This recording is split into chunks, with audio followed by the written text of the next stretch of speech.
सरन जी रुकिएगा जरा, हम लोग आज जो चर्चा कर रहे थे सुबह कि अमेरिका के सिलिकॉन वैली बैंक में दिक्कत आई, उसके बाद फेड और एफडीआईसी और सरकार पूरी आ गई और उसकी मदद कर रही डिपॉजिटर्स की। तो उसके रिपरकशंस क्या हो सकते हैं कंपनीज़ के ऊपर, जो लोग वहाँ डिपॉजिटेड थे या जिनके पैसे वहाँ पे हैं या जो उनको वहाँ से फंडिंग मिलती थी। इन सब पे हम बातचीत करेंगे नज़ारा टेक के सीईओ और फाउंडर नीतीश मित्तर सेन से। नज़ारा का भी कुछ वहाँ पे शायद डिपॉजिट है, इन सब बातचीत पे चर्चा करते हैं। नीतीश, बहुत बहुत स्वागत है आपका CNBC आवाज़ पर। और ये जो पूरी घटना हुई, वीकेंड तो बड़ा ख़राब रहा, लेकिन संडे मॉर्निंग बड़ी अच्छी हो गई, गुड मॉर्निंग हो गई वो, क्योंकि खबर ऐसी आ गई जिससे लगा कि बड़ी एक राहत की बात हो रही है। तो आप लोगों का कितना डिपॉजिट है वहाँ पे, जो आपकी 2 सब्सिडरीज के जरिए है? हमारा 2 सब्सिडरीज के थ्रू 64 करोड़ रुपीस का डिपॉजिट है SVB में। ओके, तो अब ये जैसा कह रहे हैं कि पूरा आपको वहाँ से वापस मिल जाएगा, एक पैसा भी फंसेगा नहीं, राइट सर? हाँ जी, ये ओवरनाइट अनाउंसमेंट आया है सेनेटर येलेन से कि यूएस गवर्नमेंट डिपॉजिटर्स को पूरा प्रोटेक्ट करेगी, जो हाल में काफी अच्छा न्यूज़ है हमारे लिए। बट इसके अलावा भी नज़ारा काफी स्ट्रॉन्ग कंपनी है। हमारे इस पैसे के अलावा 600 करोड़ हमारे बैलेंस शीट पे है और हम प्रॉफिटेबल बिजनेस है। तो ना तो ये सब्सिडरीज हमारी या नज़ारा पे कोई बिजनेस इम्पैक्ट है, और अगर हमारा ये पैसा पूरा वापस आता है तो बहुत ही अच्छी बात रहेगी। ओके, अच्छा, आप लोगों की अब चूंकि खबर आने के बाद कुछ चर्चा हुई वहाँ से, क्या हो रहा है वहाँ पे? ये ओवरनाइट स्टेटमेंट है, तो हम भी एनालाइज कर रहे हैं। बट जितना मुझे समझ में आया है कि ये जो SVB का फॉल आउट था, ये कंटेजियन काफी दूसरे बैंक्स पे भी निर्भर होने वाला था। ऑलरेडी आपको सुनने में आया होगा कि एक सिग्नेचर बैंक न्यूयॉर्क बेस्ड में और सेम प्रॉब्लम हुई है। तो मेरे ख्याल से यूएस गवर्नमेंट ने ये कंटेजियन को स्प्रेड करने को प्रिवेंट करने के लिए ये एक्शन लिया है कि एक अश्योरेंस दी है कि बैंक्स के जो डिपॉजिटर्स है वो प्रोटेक्टेड है।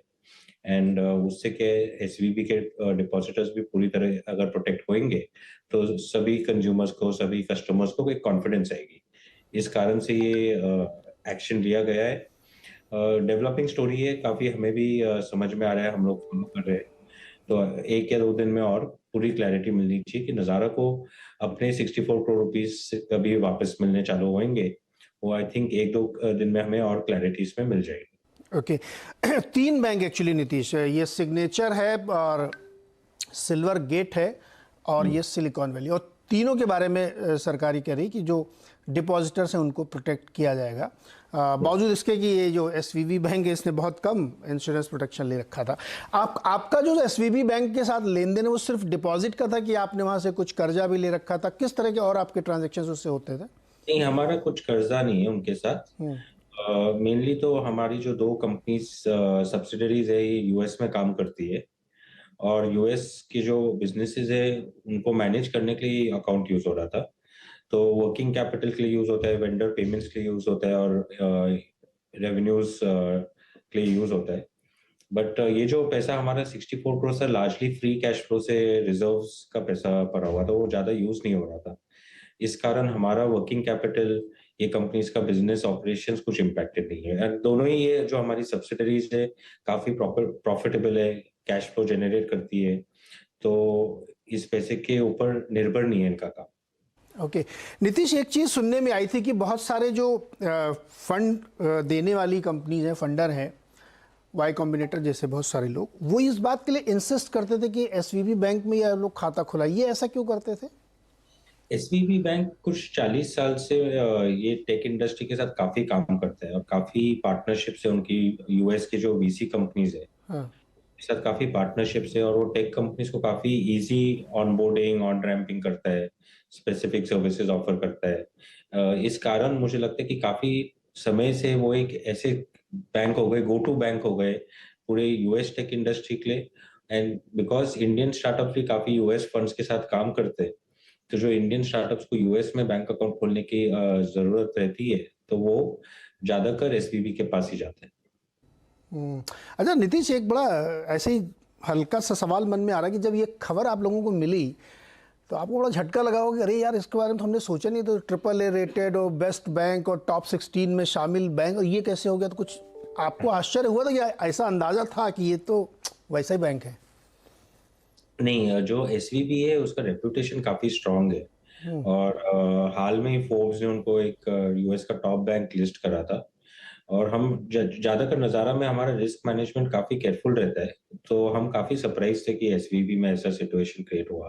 पर इससे ज्यादा मोर इम्पोर्टेंट बात है कि हम नज़ारा इस तरह से चलाते हैं कि वो काफी रेजिलिएंट प्लेटफॉर्म है, काफी रेजिलिएंट कंपनी है, और ऐसे शॉक्स लेने के लिए तैयार रहती है। वो कैपेसिटी है हमारे में कि ऐसे शॉक्स हम अब्सॉर्ब कर पाए और हमारा बिजनेस चलाते रहे। ये एक अच्छा टेस्ट है हमारे लिए भी, और भी हम रिस्क मिटिगेशन कैसे कर सकते हैं हम थोड़ा फोकस करेंगे उस पे आगे चलते हुए। पर एक स्ट्रेस टेस्ट आप बोल सकते हैं नज़ारा के लिए है, और हम काफी कंफर्टेबल है इसको लेके। बिल्कुल नज़ारा अपना स्ट्रेस टेस्ट करेगा और 3-4 बैंकों में खाता खोलेगा भी। ये एक बैंक में ना कंसंट्रेशन का रिस्क नहीं होगा। नीतीश, एक सवाल ये जो कि आप लोग इस सेगमेंट में बहुत लंबे समय से काम करें, मैं समझना चाहता हूँ कि स्टार्टअप इकोसिस्टम पे इस पूरी घटना का क्या असर होगा? क्या फंड में थोड़ी दिक्कत आएगी? लोगों का विश्वास थोड़ा हिल गया है, लोग थोड़ा रिस्क अवर्स हो गए हैं, ब्याज दरें बेइंतहा बढ़ रही हैं, तो कॉस्ट ऑफ फंड भी बहुत महंगा हो गया है। तो इसका पूरे स्टार्टअप इकोसिस्टम पर क्या असर होने वाला है? आप अगर देखिए तो ऑलरेडी एक स्टार्टअप फंडिंग विंटर की काफी बात चल रही है पिछले एक साल से। इंडिया में भी आपने देखे काफी लॉस मेकिंग स्टार्टअप्स ने ले ऑफ्स कर रहे हैं, कॉस्ट ऑप्टिमाइजेशन कर रहे हैं, उनके इन्वेस्टमेंट्स रेजिंग कैपेबिलिटीज थोड़े स्ट्रेस में आए हैं। तो ये एसवीबी में जो अभी हुआ है, इससे पक्का additional stress and additional contagion startup world में जरूर आएगा। ओवरनाइट जो यूएस गवर्नमेंट ने स्टेप इन कराया, अगर वो नहीं करते तो मेरे को लगता है कि बहुत ही खतरनाक सिचुएशन डेवलप हो जाता। ये इंटरवेंशन से थोड़ा फायदा होगा, थोड़ा कंफर्ट आएगा, बट मुझे लगता है कि एटलीस्ट 2023 ये साल सब स्टार्टअप्स को थोड़ा एक शांति से काम करना है, कंसोलिडेट करना है, और अपने ऑप्टिमाइज्ड वे में काम करना है। ये बहुत इंपॉर्टेंट रहेगा।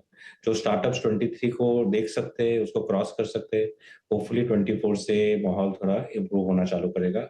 एटलीस्ट एक कंजर्वेटिव व्यू लेके स्टार्टअप्स को काम करना चाहिए, is my advice. Conservative view लेके करना चाहिए, बहुत ओवरबोर्ड, बहुत ओवर वैल्यूएशन और बहुत, हिंदी में कहें तो हवा में नहीं उड़ना चाहिए। एक चीज़ बताइए नीतीश, क्या ये प्रॉब्लम सॉल्व हो गई है या ये प्रॉब्लम डिले हो गई है, टल गई है आगे कुछ साल के लिए?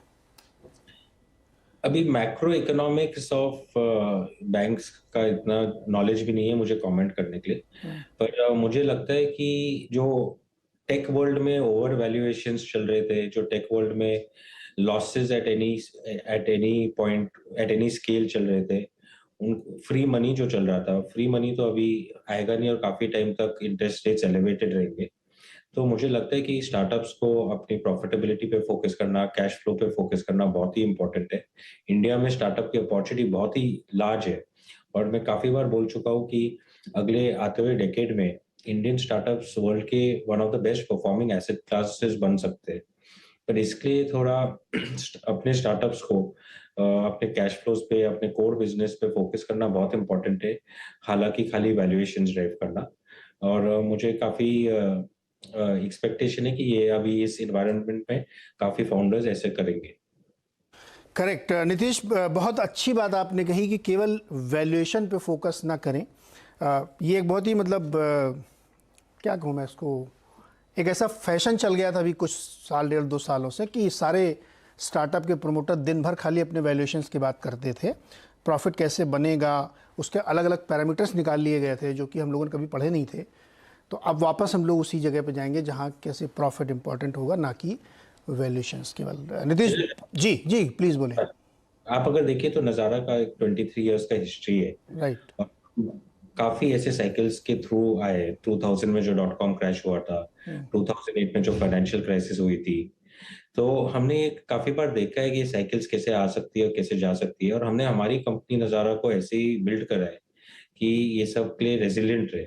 और ये बहुत इंपॉर्टेंट है स्टार्टअप्स को आज इस पे बहुत फोकस करना, कि अपने बिजनेस को रेजिलिएंट बनाना, बिकॉज वर्ल्ड में ये चेंजेस होते ही रहेंगे, साइकिल्स आती रहेंगी, और आपको इसको एडवांटेज लेना है इन साइकिल्स की, ना तो कि इन साइकिल्स में प्रॉब्लम में आ जाना है। ये मेरा ख्याल है।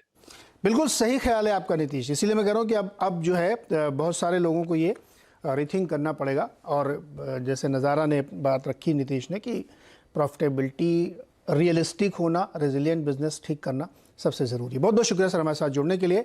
और नज़ारा के ऊपर कोई असर नहीं है क्योंकि उनका पूरा पैसा वापस मिल जाएगा 1-2 दिन में। डिपॉजिट जो फंसा हुआ था 64 करोड़ का, उसमें कोई दिक्कत नहीं आएगी। 514 रुपये 25 पैसे पर स्टॉक इस वक्त ट्रेड कर रहा है। बता दें कि मनी कंट्रोल पर दिए गए विचार एक्सपर्ट्स के अपने निजी विचार होते हैं। वेबसाइट या मैनेजमेंट इसके लिए उत्तरदायी नहीं है। यूजर्स को मनी कंट्रोल की सलाह है कि कोई भी निवेश निर्णय लेने से पहले सर्टिफाइड एक्सपर्ट की सलाह लें।